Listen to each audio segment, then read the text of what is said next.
ચૂંટણી પ્રચારમાં સુરતમાં સ્થાનિકોએ ભાજપનો બરાબરનો વિરોધ કર્યો। રાંદેર વિસ્તારના સ્થાનિકોએ પાણી બાબતે કાર્યકર્તાઓનો ઉધરો લીધો।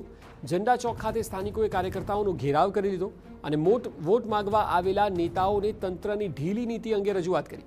પ્રાથમિક સુવિધાઓનો અભાવ હોવાનો સ્થાનિકોએ આક્ષેપ કર્યો। સ્થાનિકોએ નેતાઓનો વિડીયો બનાવીને વાયરલ કર્યો છે।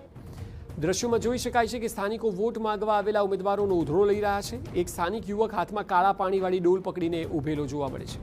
લોકોની ફરિયાદ છે કે જ્યારે ચૂંટણી નજીક આવે ત્યારે જ આ નેતાઓ એક્શનમાં આવે છે, પરંતુ વાત જ્યારે લોકોની સુખાકારી અને શુદ્ધ પાણી જેવી પ્રાથમિક સુવિધાની હોય ત્યારે તંત્ર આંખ આડા કાન કરીને સૂતું હોય છે।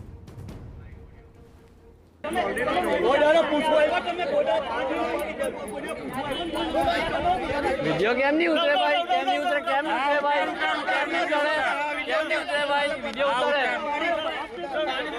हाँ हाँ उतरे, उतरे वीडियो। हाँ